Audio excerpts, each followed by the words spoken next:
Bonjour à tous. Bonjour. Bienvenue à ce webinaire organisé par Jaguar Network, spécialement pour les revendeurs et les partenaires. On est aujourd'hui autour de la table pour parler de VPN MPLS avec Aramis Group et plus spécifiquement Philippe Bock. Philippe, je te laisse te présenter. Bonjour, Philippe Bock, donc je suis gérant d'Aramis Group, partenaire de Jaguar depuis maintenant 4-5 ans. Voilà. Et donc, Radou Kalin, pour ceux qui ne me connaissent pas, je suis responsable marketing de Jaguar Network, donc opérateur télécom et hébergeur souverain. Et aujourd'hui, donc, on va aborder le sujet du VPN MPLS. C'est notre rentrée pour les webinars. On va en avoir un autre sur le trimestre à venir sur le cloud. Mais aujourd'hui, notre sujet du coup du VPN, c'est vraiment un sujet que chez Jaguar Network, on connaît depuis maintenant et sur lequel on a un retour d'expérience d'environ 15 ans.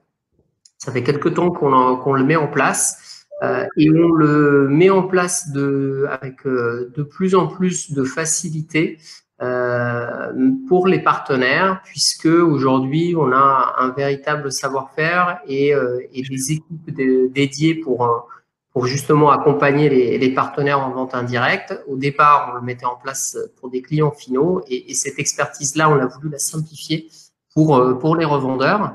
Donc, l'objectif, c'est simplement de vous présenter comment vous pouvez le mettre en place pour vos clients, déployer du coup des VPN facilement. Et pour ça, rien de mieux que le témoignage d'un de nos partenaires pour vous donner un cas concret de la réalisation d'un projet. Donc, je vais essayer de vous présenter d'abord le VPN MPLS et pourquoi on peut s'orienter vers ce type de solution par rapport à d'autres solutions de connectivité qui existent en multisite. Ensuite, on évoquera du coup avec Philippe les contextes et les enjeux de son client et comment est-ce que lui du coup a pu y répondre en tant que partenaire. On rentrera dans le détail de l'infrastructure pour que vous ayez vraiment le détail des différentes typologies de liens et comment est-ce que ça a pu s'organiser. Et ensuite, on en profitera pour vous essayer d'en tirer quelques bonnes pratiques et quelques questions clés pour vous donner des pistes sur comment arriver à l'aborder face à un client final. Et on finira du coup par une partie questions-réponses. Donc, n'hésitez pas à poser dans la partie questions toutes les interrogations que vous pouvez avoir tout au long de ce webinaire et on se chargera d'y apporter une réponse du mieux possible. Merci encore du coup à tous d'être là aujourd'hui. Donc tout d'abord, pourquoi une solution de VPN MPLS derrière cet acronyme? En fait, c'est une solution qui existe maintenant depuis quasiment le début des années 2000. La première solution vers laquelle les entreprises sont tournées était le VPN IPsec. Dans le monde de l'IP, avec des tunnels point à point qui permettaient de relier les agences. C'est ce que vous utilisez quand vous êtes en télétravail pendant une période de confinement, par exemple, un tunnel VPN avec un client sur votre poste de travail. C'est ce qui vous permet de vous connecter au site, aux applications de votre entreprise. L'avantage, c'est effectivement un temps de déploiement très rapide. Par contre, pas énormément de flexibilité puisque les tunnels, comme sont vraiment, faut imaginer des liens qui sont point à point, donc on n'a pas la possibilité d'avoir vraiment une fédération de différents sites au sein d'un même réseau maillé.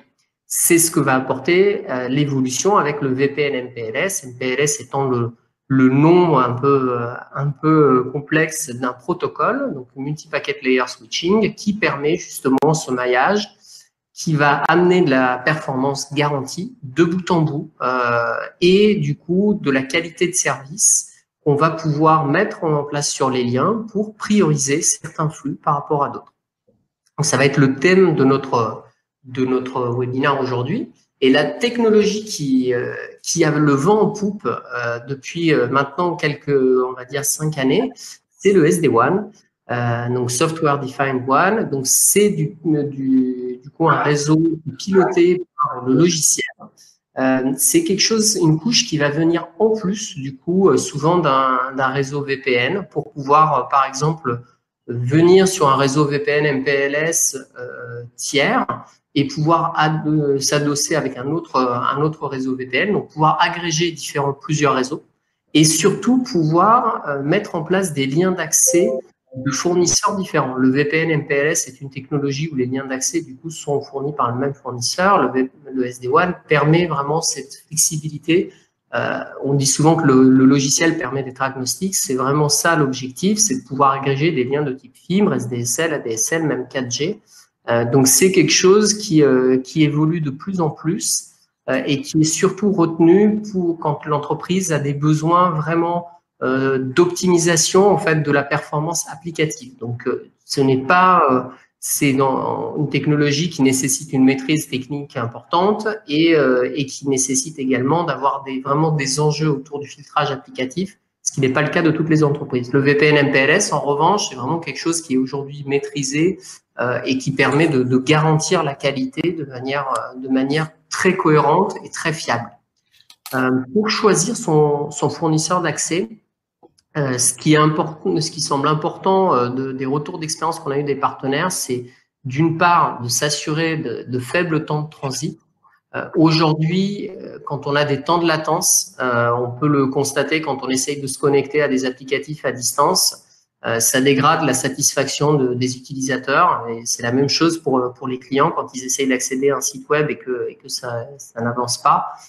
Ça peut être des revenus directs qui tombent. Donc, c'est vraiment un point important d'assurer ce faible temps de transit. Sécuriser les accès, c'est l'autre élément très important. Dans la collaboration, on échange parfois des données sensibles. C'est le cas parfois de clients finaux qui peuvent être dans le domaine de la santé, dans le domaine du bancaire ou dans le domaine de professions réglementées. Donc, il faut éviter du coup le piratage et le vol de données sensibles. Donc, c'est pour ça que la sécurisation des accès et des données qui transitent par le réseau est importante. Un opérateur réactif, c'est un point qu'on a tendance parfois à négliger, mais on s'en rend très rapidement compte que ce n'est pas le cas en cas de coupure. Quand on a une coupure de service franche et notre activité peut être interrompue pendant 24 heures, sans téléphonie, sans lien d'accès Internet, simplement parfois juste avec la 4G, le point d'accès 4G sur son téléphone, on se rend très rapidement compte que l'activité est complexe. Donc, on a besoin d'avoir un opérateur qui réagit rapidement et qui est en mesure de prendre des engagements sur les liens d'accès.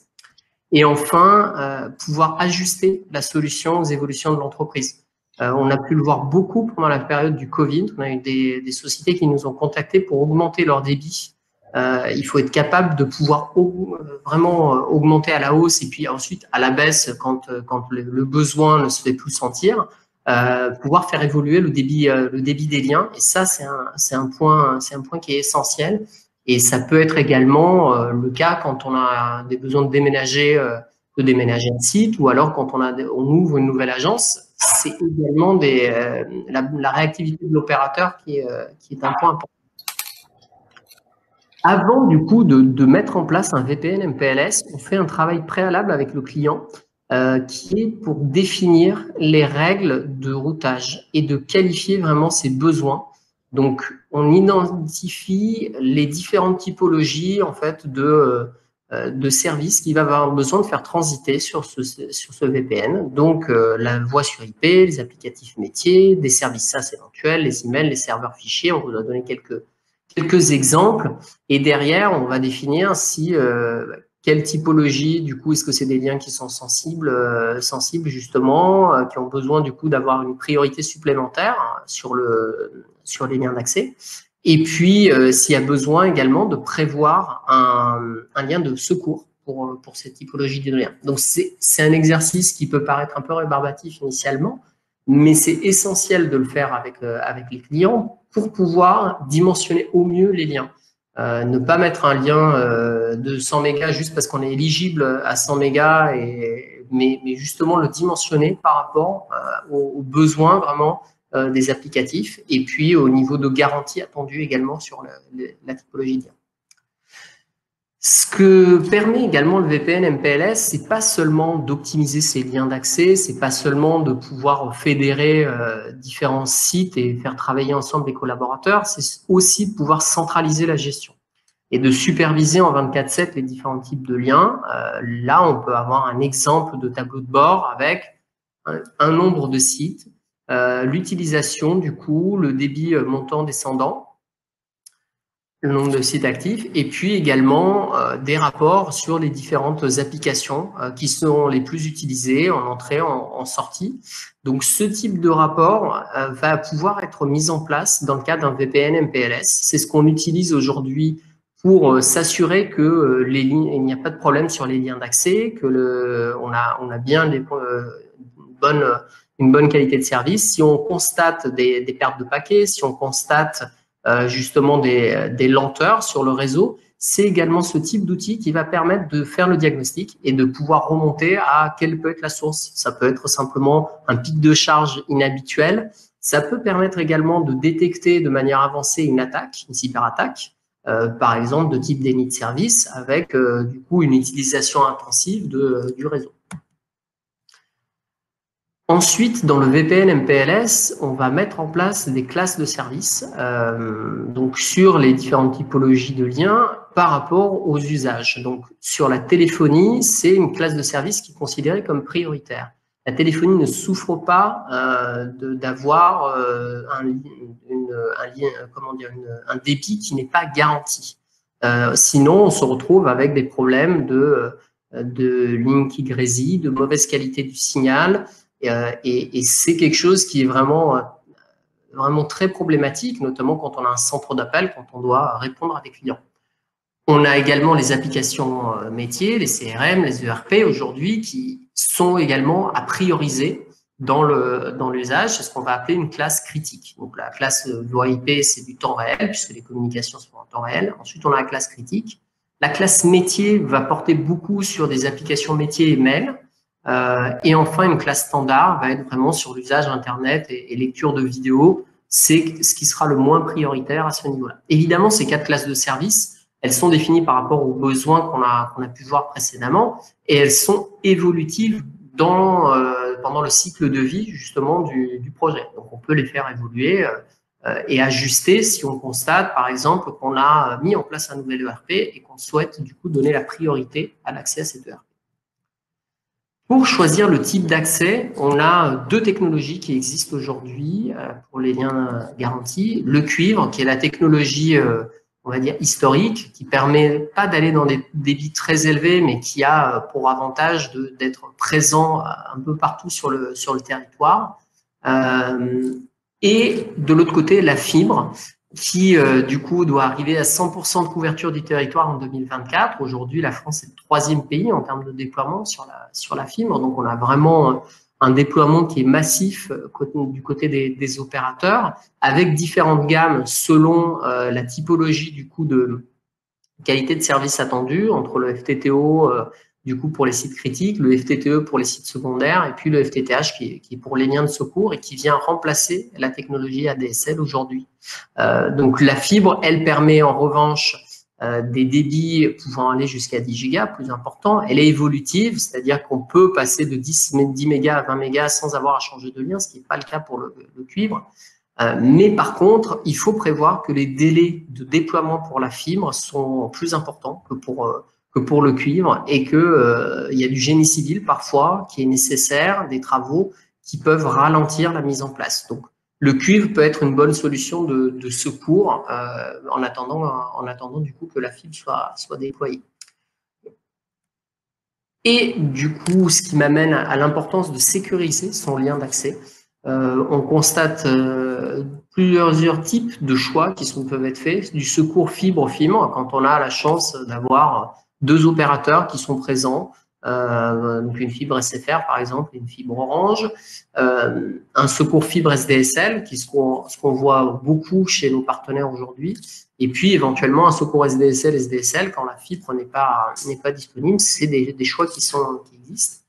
Et il faut envisager effectivement ces liens de secours dès la commande du coup des liens pour pouvoir s'assurer que en cas de problème sur un des liens, l'autre prenne le relais et bascule automatiquement. C'est vraiment ça qui est essentiel et qui va permettre du coup d'assurer la connectivité des différents sites. Et enfin, ces différents services du coup VPN MPLS mettent en place également une étanchéité entre les différents flux, ce qui permet de segmenter différentes populations au sein d'une entreprise. On peut avoir des populations techniques, des populations administratives, des populations de direction. Pour chacun, on va pouvoir mettre en place du coup différents accès pour éviter que s'il y a une mauvaise manipulation qui est effectuée sur le réseau local, ça n'impacte la qualité de service des autres utilisateurs. C'est le syndrome du voisin bruyant qu'on cherche à éviter. Et donc aujourd'hui, on a vraiment, au travers du service VPN MPLS, la possibilité d'assurer ça. Je vais ensuite entrer dans le vif du sujet avec le contexte et les enjeux d'un client multisite. On parle souvent de VPN MPLS pour du multisite. Ça ne veut pas dire qu'il faut absolument avoir un nombre de sites important. On peut parler à partir de 3-4 sites. On peut déjà être dans cette technologie-là. Ça permet d'avoir une connectivité privée pour, par exemple, entre son siège et ses agences distantes, ses agences commerciales, mais également de raccorder à des data centers pour des applications hébergées ou simplement pour un data center où on met la plupart de ses serveurs et de son stockage de fichiers. Aujourd'hui, les principales attentes, donc, ça va être vraiment de relier les différents sites de l'entreprise, de faire travailler les équipes ensemble, du coup, pour notamment des cas de figure d'accès distant, de télétravail, pour pouvoir faciliter la collaboration entre les différents sites. Sécuriser évidemment les échanges de données. On va mettre en place un filtrage des flux.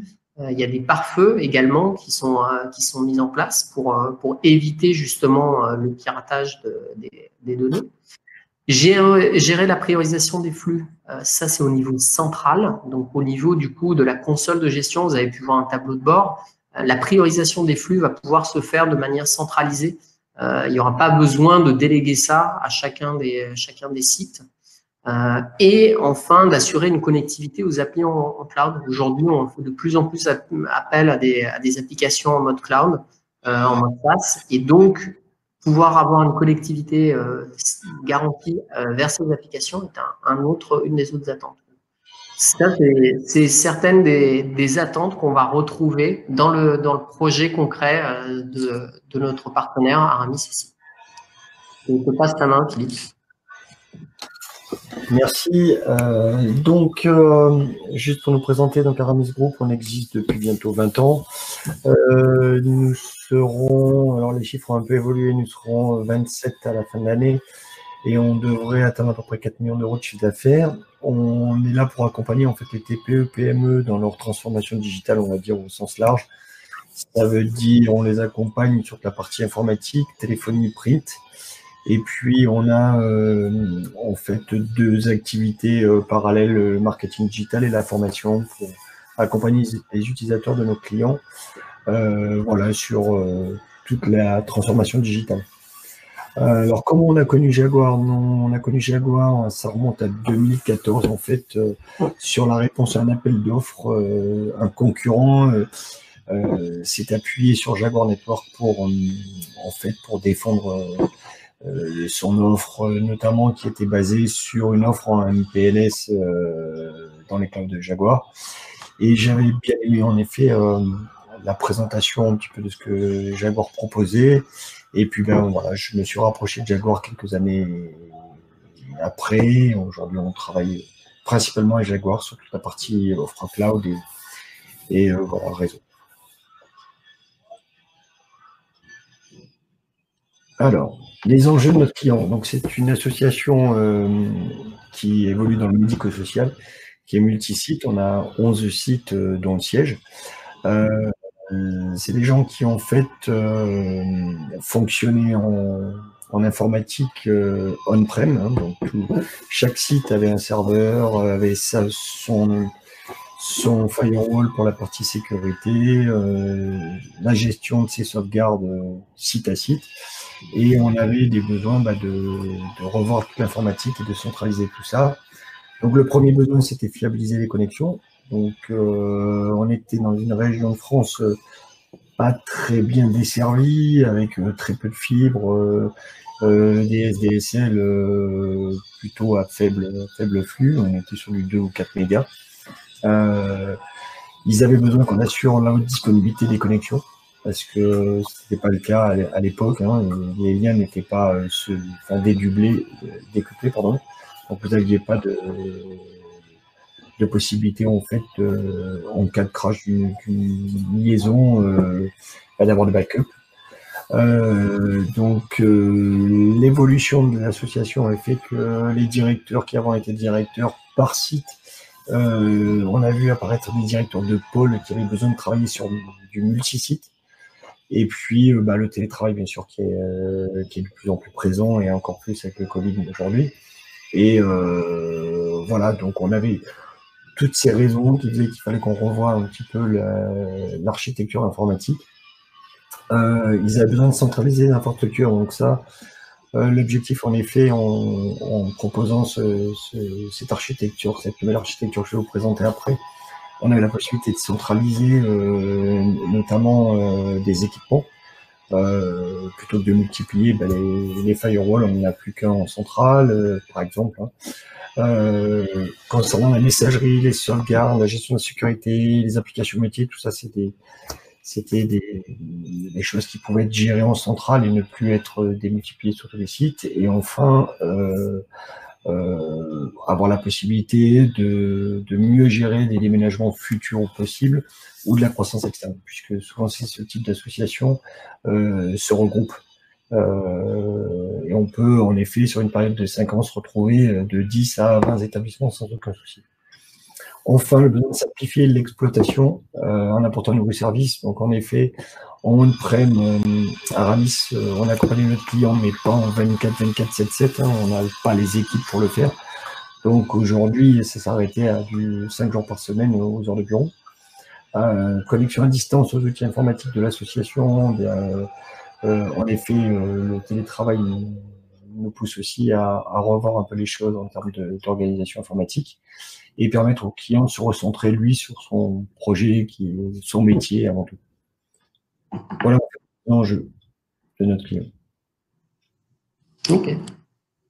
Et du coup, il y a une infrastructure qui a été mise en place du coup, pour y répondre. C'est ça.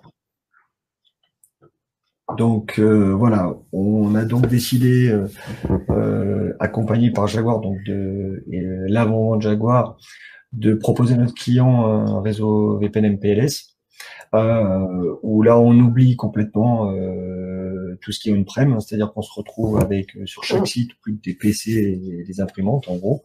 Tout est centralisé en data center, on a fait un cloud privé. Et on a relié en fait chaque site par un lien fibre quand on avait la possibilité de le faire, parce qu'il y a certains sites en pleine campagne où on n'a toujours pas la possibilité d'avoir de la fibre. Mais en tout cas, pour tous les sites réalisables, on a mis de la FTTO en lien principal et systématiquement un backup en SDSL. Voilà, et puis vous avez des petits sites où on a mis qu'une SDSL parce qu'il n'y avait pas encore de fibre et que même au niveau du backup c'était un peu compliqué, et puis c'était vraiment pour des tout petits sites, mais sinon la plupart des sites sont on a dédoublé les liaisons pour éviter des risques de coupure. Généralement on n'a jamais le même opérateur entre la fibre sur le lien principal et le backup. Généralement, on a choisi, par exemple, Orange et puis SFR en backup ou l'inverse, pour essayer de limiter au maximum les risques. Ensuite, sur le slide suivant, on présente un petit peu plus comment ça fonctionne. Donc, c'est vrai qu'avant, quand on était en on-prem, la direction générale avait supporté les applications métiers, par exemple. Donc, c'était un site qui était un peu plus gros que les autres sites au niveau informatique, avec un peu plus de besoins et de ressources matérielles. Aujourd'hui, c'est plus du tout le cas, puisque maintenant tout est dans le data center. Donc, on a fait de la haute dispo déjà au niveau des firewalls. Donc, on travaille avec WatchGuard et on a mis bien sûr le WatchGuard en haute dispo. Derrière, on a mis en place un SAN avec chaque VM et dédoublé sur des serveurs distincts, ce qui permet aussi là aussi de faire de la haute dispo. Et la sauvegarde est maintenant centralisée. Toute la sauvegarde est centralisée dans le data center et qui elle-même est dupliquée dans un data center numéro 2. Alors, il y a une précision aussi importante dans le médico-social, on a besoin d'être certifié HDS. C'est le cas de Jaguar et donc c'est encore peu de data centers sont certifiés HDS aujourd'hui. C'est un agrément de données santé. Donc aujourd'hui, vous devez avoir peut-être 3 ou 4 acteurs en France qui proposent en fait la labellisation HDS et Jaguar en fait partie. Donc c'est très important aussi pour nous puisque dans le médico-social, c'est obligatoire. Voilà, en gros, l'organisation type avec centralisation bien sûr de tout, de la messagerie, de la sécurité, de la sauvegarde et des applications IT. Et pour nous, c'était important également de permettre aux partenaires de pouvoir gérer lui-même ses propres firewalls et son propre routeur. Donc, on a une flexibilité à ce niveau-là qui nous semble importante. Et effectivement, l'hébergement de données de santé, HDS, c'est quelque chose on a obtenu la certification en 2019 et on constate vraiment que là-dessus, on a des demandes de plus en plus importantes de la part de nos partenaires qui cherchent un hébergement souverain. Absolument. Du coup, pour les atouts qui ont permis de mettre cette solution en place. Alors, on a répondu à la problématique déjà d'un point de vue fonctionnel pour le client, puisque les directeurs de pôle maintenant se connectent où ils veulent sur l'ensemble de leurs établissements. Donc, on n'a plus de problème de TSE à droite et à gauche pour faire du multisite.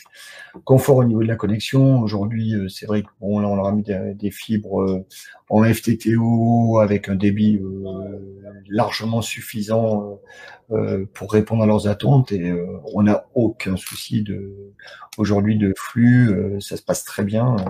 Ils sont clients lourds directement reliés au data center et franchement, on n'a aucun problème à ce niveau-là. Fiabilité, comme vous l'avez vu, on a pu redonder les liens, donc à ce jour, on a limité fortement les risques. Au niveau de l'optimisation, on a pu centraliser des outils. Donc, vous voyez, les pare-feux, au lieu d'avoir 11 pare-feux, on n'en a plus que un en haute dispo, donc 2, on va dire. Donc, c'était quand même plus intéressant, même financièrement pour le client. Messagerie, serveur de fichiers centralisé, ça c'était important aussi.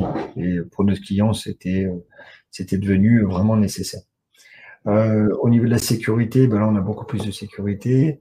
Dans un data center, c'est clair que votre informatique est quand même nettement plus protégée si elle est dans le placard d'un siège, ce qu'on peut voir parfois. C'est climatisé, c'est surveillé, je dirais les risques sont quasi nuls.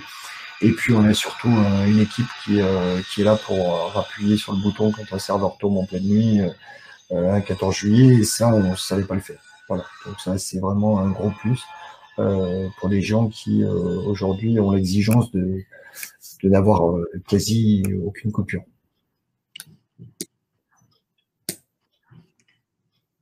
Du coup, le retour d'expérience d'Aramis Group par rapport à ce déploiement VPN, si on devait en retirer quelque chose à destination des partenaires, en synthèse. Pour le partenaire, très honnêtement, c'est quand même assez valorisant vis-à-vis du client final parce que vous apportez quand même des solutions qui sont aujourd'hui plutôt haut de gamme. Qui deviennent de plus en plus économiques, faut le savoir. Donc, ça, au niveau des freins qui ont été levés par l'équipe Jaguar, c'est notamment la partie financière, où en fait, au départ, on avait des solutions cloud privées qui étaient nettement plus onéreuses qu'une solution on-prem. Et là, on a réussi à se rapprocher fortement du budget de l'on-prem avec la solution qu'on a mis en place chez ce client-là avec Jaguar. Donc ça, c'est quand même bien parce que c'était le principal frein qu'on avait jusqu'à présent, c'est qu'on avait toujours un coût évalué à 20%, 20 à 30% supérieur au prix d'une infra on-prem. C'est de moins en moins le cas. Voilà, donc ça c'est très très important et ça a été un des gros plus. Pour le client, c'est de haute disponibilité qu'il n'avait pas avant. C'est travailler à distance et multisite simplifié au maximum.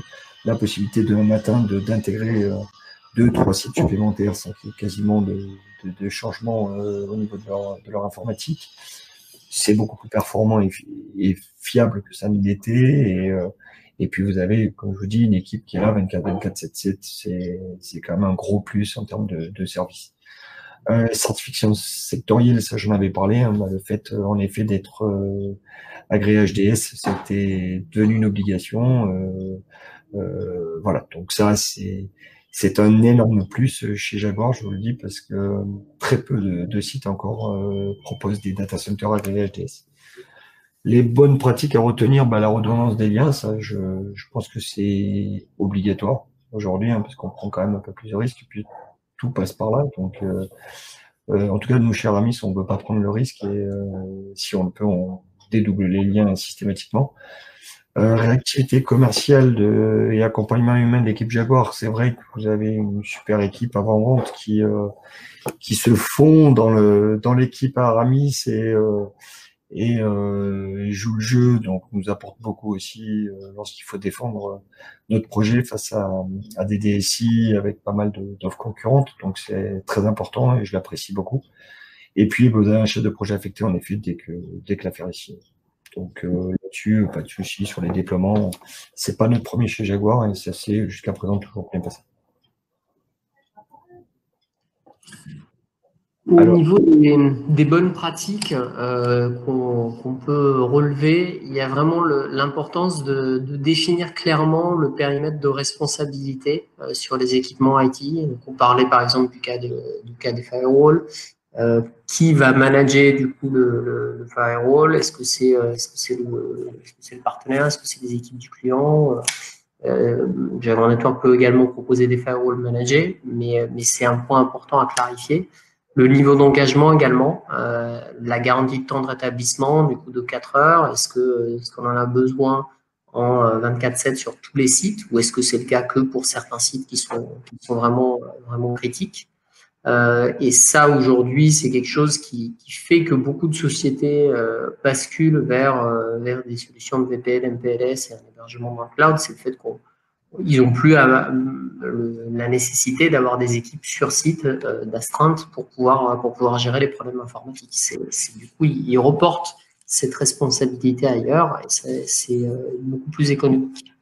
La sécurité Internet, définir où est-ce qu'elle est assurée, est-ce que les règles sont définies en centrale ou en local. Le fait de le mettre dans un data center, dans le cloud, ça permet également de mettre en place de la redondance et de ne plus être forcément dépendant d'un équipement qui est sur le site et qui est à la merci d'un risque d'incendie, par exemple, ou de panne électrique. D'assurer la migration, c'est un point qui est important, de définir, du coup, avec le client final, qu'est-ce qu'on migre comme site en premier, de s'assurer que quand on met en place un lien avant de déconnecter l'ancien, que ça fonctionne correctement. Souvent sur les cas de télécommunication, on est sur des entreprises qui ont déjà un engagement avec un opérateur existant. Donc il faut bien prendre connaissance de cet existant pour assurer une migration qui se passe le mieux possible. Et chez Aramis, il y a effectivement des routeurs 4G qui sont disponibles pour assurer la connexion le temps du déploiement. Donc ça, c'est une bonne pratique qu'on recommande également. Et enfin, pour fiabiliser le déploiement des sites, bien s'assurer d'avoir le bon contact sur site qui reçoit le routeur. Donc ça, c'est un point important. Et puis s'assurer, là c'est le rôle du chef de projet chez Jaguar Network, il assure du coup la recette pour valider le fonctionnement nominal du lien d'accès avec le client final. Donc à partir du moment où où du coup le lien est commandé chez Jaguar Network. Il y a vraiment un suivi de bout en bout.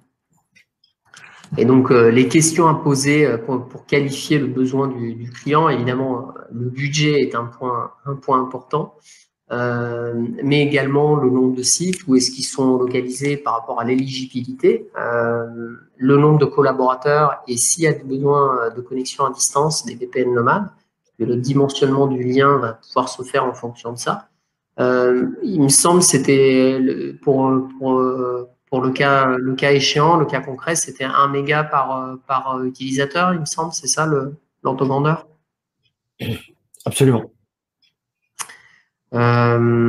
Les applicatifs métiers critiques, est-ce qu'ils sont du coup en mode SaaS?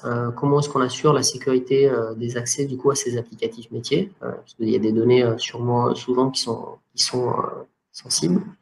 Est-ce qu'il y a des services de téléphonie du coup qui sont des services de voix en temps réel qui nécessitent du coup d'avoir une priorisation des flux? Et enfin, les délais de coupure réseau acceptables. Donc, est-ce que c'est 1 heure? Est-ce que c'est 4 heures? Est-ce que c'est 24 heures? Et quels engagements prend l'opérateur en 24/7? Souvent, on a le cas de figure du coup de liens d'accès qui sont peu chers à l'achat, mais en revanche, les engagements de qualité de service derrière sont beaucoup plus faibles pour l'intervention. Donc, ça veut dire qu'on prend un risque si ces liens d'accès sont pas secourus, on prend un risque du coup d'interruption. Et ça, c'est quelque chose qu'il faut bien peser avant de proposer au client. Je voulais vous remercier pour votre attention. Est-ce qu'il y a des questions? N'hésitez pas à les soumettre dans l'interface.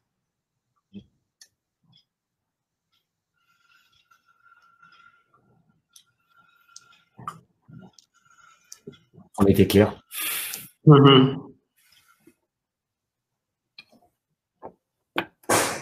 Au niveau de aujourd'hui des éléments peut-être, Philippe, qui ont fait que tu as retenu la solution, est-ce qu'il y avait également des notions de tu t'étais posé également la question de justement de garantie de taux de perte de paquets, de délai de transit, les SLA, est-ce que c'était un point important pour toi? Oui, très important. Et ça, on s'était approché de vous pour clarifier ces points et être sûr de notre coup là. Parce que là, on passe 20-30 personnes en full direct relié au data center. On peut pas se permettre d'avoir des liens qui sont pas à la hauteur. C'est vraiment fondamental. Très bien. Bon, je croyais qu'il y avait une question, mais c'est pas une question, c'est une remarque. Quelle était la remarque, peut-être? Super présentation, très claire. Donc, Parfait, tant mieux. Alors, écoutez, on vous remercie énormément pour le temps que vous nous avez consacré. Donc, on vous donne rendez-vous le 15 octobre sur la thématique cloud. Et si vous souhaitez revoir ce webinaire, évidemment, les slides vous seront communiqués et vous pourrez accéder au lien. Donc, n'hésitez pas à le partager également si vous avez des collaborateurs qui étaient intéressés par le webinaire et qui n'ont pas pu participer.